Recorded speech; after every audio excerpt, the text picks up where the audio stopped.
Hello, good evening, good afternoon, good morning, and welcome. It's Nurse Richard the Wax Wizard. Thank you for joining me. You're probably wondering why have I called this Married Earwax? What's all that about? There's a simple reason is there's two patients in this compilation, and they're married, husband and wife. And this was the wife. I've got quite a lot to tell you about. There's been a lot going on in my world, so I will fill you in on all of that in a bit when I tell you a little bit about these ears. It's not a huge amount to tell you about them. Now I have seen him before. It's why you might be wondering why does it say Shards of Earwax Part 2? And I think the husband, who is the second two ears, I think he's appeared in one, possibly two of these videos before. And he's got these really odd angular shaped ear canal. Very different than hers. Hers is very round, as you can see. And his is like that. It's really difficult. And I think he featured in one that was called Shards of Earwax because it's shaped like that. The wax comes out in these thin, narrow, angular, tall shards. It's quite unusual. But I think you're going to enjoy it. Very different as well. His was very dry. Hers was very moist. Quite easy to get out, hers was. Not too much of a fuss as well. They were having a little competition with each other. Then they asked me, said, come on, tell us whose is the worst. Whose is the worst? Plead the fifth on that. I said, they're both very similar. Try and be diplomatic. So just tidy up a few little bits here. Truth is, it was probably hers, to be honest. Hers was fully blocked. His was a bit of space for sound to get around his. I think she'd oiled hers as well, quite well. I wish he had, because it would have made it a lot easier. This is by far the longest procedure coming up. Now, how these two have been communicating with each other, I have no idea, is the honest answer. Because, well, you'll see both their ears. It must have been pretty quiet in their house, or they must have been answering questions wrong, or possibly just ignoring each other. It just tends to happen if you've been married for so long. It doesn't happen in my house. Although I've not been married that long. How long is it now? You shouldn't know. Why have I done this? You should never ask a man how long they've been married. I think it's 10 years. 10 or 11. I don't know. I haven't got a Scooby-Doo. But yeah, we don't tend to remember things like that. I have forgotten an anniversary once, or maybe twice in the past. But I don't know. I don't really celebrate milestones that way. It is what it is. When someone asks me how long I've been married, I say, well, not long enough that we know we're staying together forever, but not that long that we're bored of each other yet. And so yeah, here's the husband's ear. And as you can probably already tell what I said when I meant this is really angular. Now the full-size tube, which is what you need to get something like this out, it's barely big enough to fit inside this ear. And the bits that are the most tricky is at the base of his ear canal, just kind of where it meets like that in the little bowl at the bottom, because it gets even narrower as it goes down there. And because it's dry as well, quite difficult to get a grip of. So you have to kind of hold it for a couple of seconds while the pressure builds up, then you can start wiggling it and pulling it out. So yeah, what have I got to tell you? No, I can tell you that I don't know if I've shared this before. I'll give you an update on my daughter in a bit, by the way. But yeah, I've been happily married for 10, 11 years, with her for a few more years than that. Don't ask me to count them either. Somebody do the maths. I was 36 when I met her, and I'm 50 now. Maths was never my strong point. So yeah, is that 15? Yeah, 15 years. But it wasn't my first marriage. Nothing went terribly wrong in my first one. I met my first, because a lot of you know, I'll say I have 3 kids. I don't talk too much about my eldest one. He doesn't live at home with us anymore. He's gone, flew the nest, and doing his thing. Finished university, got a job in tech something. I don't fully understand it, but he does very well. That's my youngest. He's 22 now. To think about this again. And yeah, that was with my first wife, who we shared custody of, brought him up together, which worked absolutely fine. Never fell out with the first wife. We just met incredibly young. I think we were 13 when we met each other. Still get on absolutely fine now. Absolutely no problem. Never fell out, just kind of grew in different directions. And I wasn't really looking for another wife, but then this one turned up and I couldn't get rid of her. She'll say the same about me. So I thought that was it, me done at the grand old age of 36. I thought, well, that's it for kids for me, and got this one, which was more than enough because he's an amazing man now, sorry. And I thought, that was it. But I got a second chance at building another one again, which was amazing at my time of life. Slightly easier for a man than it is for a lady. I am aware of clocks and that they tick. But also my second one is a little bit younger than me. Not that young that it's wrong, but she was 26. I was 36 when we met. But I'm by far the most childish and immature out of both of us. She's the grown up in the room. Right, I promised you an update, didn't I, on my daughter? And the reason why I'm telling you this is because if you haven't seen any of the videos before, you'll be aware that we've been through it a little bit. In our family, when my daughter collapsed at a gym competition, which is a very keen gymnast, in autumn last year, October 2024, and she's taken to hospital and found to have two very rare heart conditions. On their own, they're quite rare, but together, our consultant, who's been doing it a very long time, he said, I've never seen them both together. Still doesn't understand why they've both come together, because it's pretty much unheard of, to be honest. And so for the last few months have been really tough. She had one heart operation which didn't work, and she's been limited in what she can do. She hasn't been able to play out with her friends at school in the playground, or run around, go on a trampoline at home, not being able to do PE at school. So anyway, we went for another appointment a couple of days ago, and there was a few surgeries that were an option, and one of them is called ablation, where that's how they kind of kill an extra electrical impulse that's causing a lot of problems. Or you can also have an ICD, which is an internal cardiac defibrillator, which if it stops, which that is a risk of happening with these conditions untreated, then it just basically jolts you back. Those are always last resorts, but the other treatment is to medicate it, and usually for these conditions, for one of these conditions, it's with beta blockers, which helps to, when the heart's relaxing, it just slows everything down a little bit and just chills everything out and stops it going into flutter and irregular rhythms.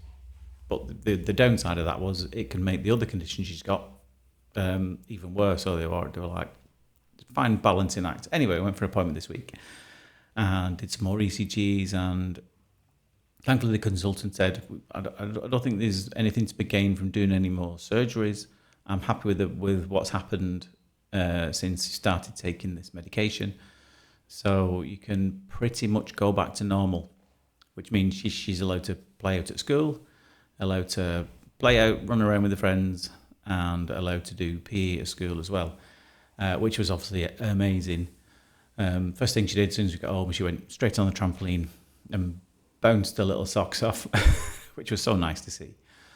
As for doing competitive gymnastics again, there's another test we've got to go through to get fully signed off for that. You've got to do a test, have an ECG after you've been on a treadmill. It's called a stress test. But we hope, because she failed that last time, her heart started doing all kinds of weird things when she was on this treadmill. But that was before she started this medication. So hopefully next week, by the time this video is released to everybody, I know members see it early, then we'll have already had this appointment. So if I do find out what's happened with this stress test, if it turns out that the medication has controlled everything when under extreme duress, then it'll be back to competitive gymnastics, which is ultimately what you want. So I'll probably pin a comment on this video when it gets released in a few weeks, because like I said, we will have already had the appointment by then. So that's that, and thank you for all your well wishes. I do massively appreciate it. It means a lot to me. What else do I need to tell you? Like I said before, there's not a lot I can tell you about these two ears. It's just a bit of a battle getting these things out because of how dry, angular, kind of tall and narrow it is. But we've still got a fair amount of time left on this video. I think, well, how long is it now? Bear with me. 17 minutes long with 10, so we've got another 7 minutes left yet. Just let me wet my whistle a minute. If you've never heard that saying before, wet me whistle, I think it's quite a local saying. Have a drink. Can't whistle when you've got a dry mouth, can you? So just wet me whistle. That might be new to some of you. So what else was I going to tell you about? So there's that, and what's going on professionally. Quite big changes, actually. Some of you know who watch all the other guys out there on the internet, particularly Neil, because I know he's got a big campaign going to try and get some regulation and some standards in training, because there are a lot of big organisations out there who are just training anybody to do this, and it's becoming dangerous now. So I thought, well, what can I do about that? We've tried petitions. You can get as much publicity as you want out there to stop these companies from training people who they shouldn't be training. And I thought, well, what's the real answer to this? And I suppose a long and short of it is, if you can't beat them, join them. I've been doing this quite a long time, and obviously I consider myself to be trained by some of the best in the country. I know I did one course with Connor as well. So I've decided I'm going to start my own training course. This is very early stages, this. I've done the first 10, 11 pages or so of my training manual.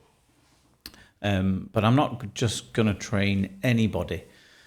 In fact, I'm going to be pretty strict on this. I'm only going to train. So if you're thinking of emailing me saying, can I come and do your training course? The answer to 99% of you is probably no. Because I say out of all the people who provide earwax removal in the UK, probably 95, but maybe even more than that % of them are still doing it through the head-worn microscopes, where you're visualising something outside of the ear, which is fine, but it has its limitations. And obviously, as you can see from here, by far the safest and most thorough way of doing earwax removal is endoscopically. It's unmatched with that. I think that's widely agreed by all the medical professionals that do this. That it's unparalleled for safety and effectiveness. So what I'm going to do is I'm only going to train people who are already trained in it, and people who are suitably trained with a suitable provider who have a medical background. I'll be honest, it's probably going to be only nurses that I do to start with. I'm not saying I won't train any audiologists who are already doing it, but obviously because I'm a nurse, I know a lot of nurses, and I know a lot of nurses who are already doing this in the UK. But like I said, the majority of them are doing it with the head-worn microscopes.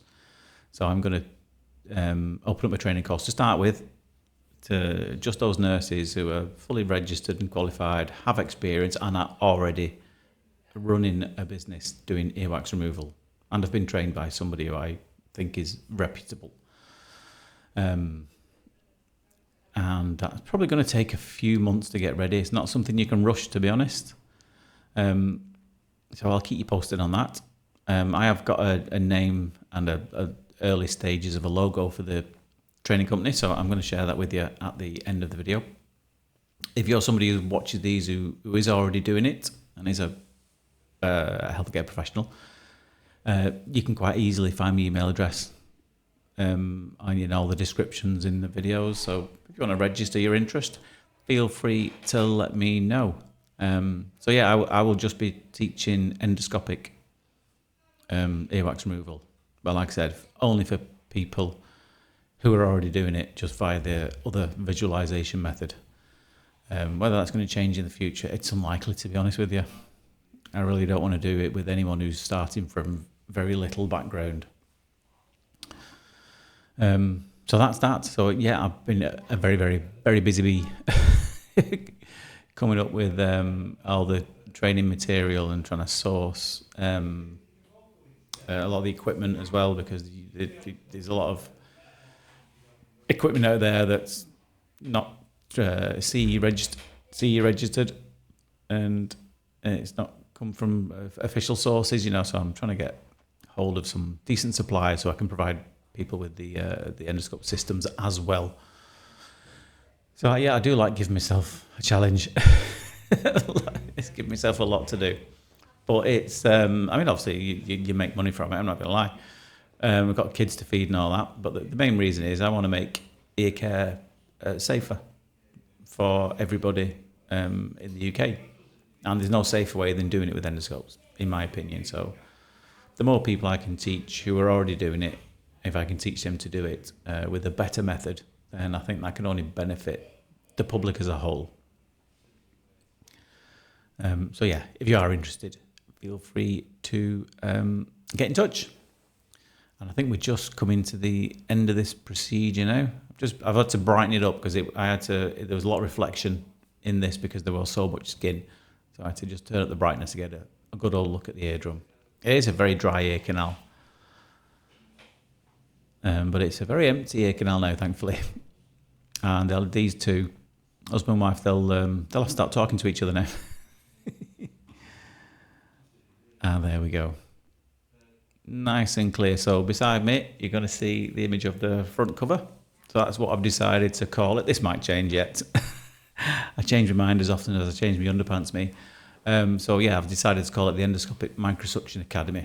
Kind of sounds quite professional. So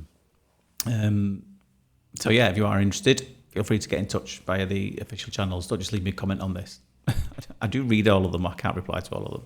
But yeah, send us an email if you're interested in the future, and I'll put you on the mailing list. Anyway, I hope you enjoyed that as much as I did. If you did enjoy it, then please consider pressing a like or subscribing, following to the channel. And if what we do is already not enough, then feel free to become a member of the channel too, which you can get rafts and reams and absolutely hundreds and hundreds and hundreds of procedures that you don't see on the regular channel.